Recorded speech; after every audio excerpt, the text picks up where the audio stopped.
नमस्कार, न्यूज 24 देख रहे हैं। मैं हूं आपके साथ डॉक्टर मीना शर्मा। देश के राष्ट्रपति के इस ऐतिहासिक फैसले की वजह से आज भारतीय संघ लोक सेवा आयोग को देश में दूसरी बार महिला अध्यक्ष मिली है।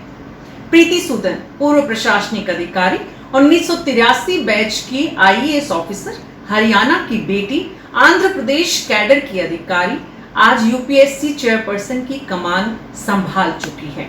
हिंदुस्तान के इतिहास में यूपीएससी का गठन 1950 में हुआ था और तब से आज तक 74 सालों के इतिहास में महज 4 साल हैं।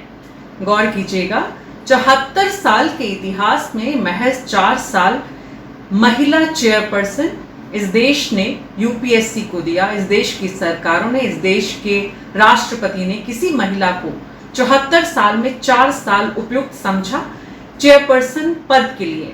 बाकी 70 साल पुरुष वर्ग का आधिपत्य रहा यूपीएससी पर। प्रीति सूदन दूसरी महिला है जो यूपीएससी के चेयरपर्सन पद की कमान संभालने जा रही हैं और उनका कार्यकाल 1 साल का भी नहीं है पूरा। अप्रैल तक उनका कार्यकाल है, 2025 तक, और आज अगस्त 2024 को वो अपना पद ग्रहण कर चुकी है। इससे पहले 1992 से लेकर 1996 तक 4 साल में श्रीमती RM बाथ्यू यूपीएससी की अध्यक्ष रही। तो इस तरह से यूपीएससी की दूसरी महिला अध्यक्ष प्रीति सूदन के कंधों पर बहुत बड़ी जिम्मेदारी है, और वो भी तब जब अध्यक्ष पद से इस्तीफा देने वाले मनोज सोनी जैसे, गौर से इस देश का युवा मनोज सोनी का प्रोफाइल पढ़ें, उनके बारे में जानें। उन्होंने ऐसे कौन से कीर्तिमान गढ़े थे कि इस देश के राष्ट्रपति ने उन्हें यूपीएससी का चेयरमैन बनाया था। काबिल व्यक्तियों को जब तक काबिल पदों पर नहीं पहुंचाया जाएगा तब तक पूजा खेड़कर जैसे कांड इस देश में अलग अलग संस्थाओं में होते रहेंगे। यूपीएससी की साख हिंदुस्तान ही नहीं दुनिया में बनाने की प्रयास कोशिशें हुई, और खास करके हिंदुस्तान में तो यूपीएससी ही एक ऐसी परीक्षा, एक ऐसा आयोग था जिसके तहत होने वाली आईएएस और तमाम परीक्षाएं जो हैं वो तुलनात्मक रूप से क्रेडिबल रही। लेकिन पिछले कुछ समय से यूपीएससी के द्वारा की जाने वाली, आयोजित होने वाली जो परीक्षाएं हैं उन पर भी सवाल उठ रहे थे। प्रीति सूदन के कंधों पर उस जिम्मेदारी को, उस साख को वापस लाने की एक तरह से नई सरकार ने उनको इसके लिए उपयुक्त समझा है, जिम्मेदारी दी है, और प्रीति सूदन को अब ये दिखाना है कि उनका अब तक का जो अनुभव है वो कैसे संघ लोक सेवा आयोग की छवि को वापस स्थापित करने में कितना कामयाब हो पाता है।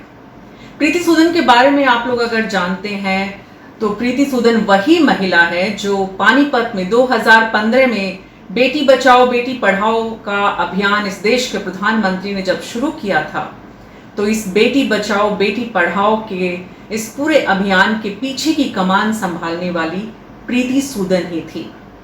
आपको मालूम हो कि कोरोना के मुश्किल काल में जब देश के प्रधानमंत्री और स्वास्थ्य विभाग युद्ध स्तर पर जुटा हुआ था उस मुश्किल समय से पार पाने के लिए, तो उस वक्त देश के स्वास्थ्य विभाग की स्वास्थ्य सचिव प्रीति सूदन ही थी।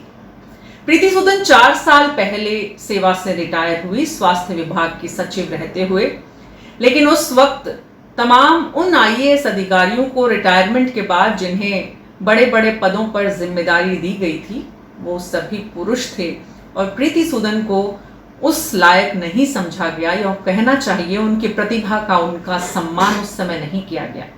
2022 में हालांकि उन्हें यूपीएससी का सदस्य बनाया गया, लेकिन उनकी मेहनत, ईमानदारी, कर्मठता का असल पुरस्कार उन्हें आज सेवानिवृत्ति के 4 साल बाद मिला है, जब वो यूपीएससी की चेयरपर्सन बनी है। प्रीति सूदन की पहचान उनका काम है।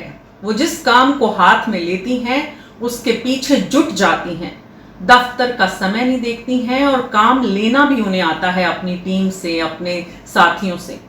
तो संघ लोक सेवा आयोग की छवि को वापस एक बार फिर से देश में और युवाओं के बीच में साफ सुथरी बनाना उनकी सबसे बड़ी इस वक्त चुनौती है।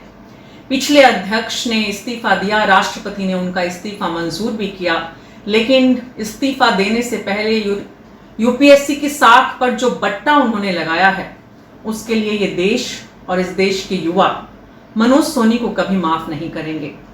लेकिन मनोज सोनी से ज्यादा इस देश के राष्ट्रपति और इस देश की सरकार को ऐसे पदों पर नियुक्त करने से पहले जब तक 4 बार सोचा नहीं जाएगा और काबिल व्यक्तियों को राजनीतिक निष्ठा से कहीं ज्यादा दूर।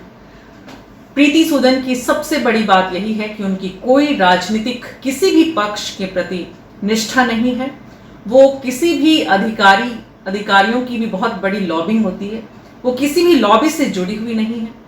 आज तक उन्होंने अपनी जितनी पहचान बनाई है वो सिर्फ अपनी ईमानदारी और अपने काम से बनाई है। इस देश में प्रीति सूदन जैसी ईमानदार महिला अधिकारी और तमाम दूसरे वर्गों में बहुत सारी महिलाएं हैं।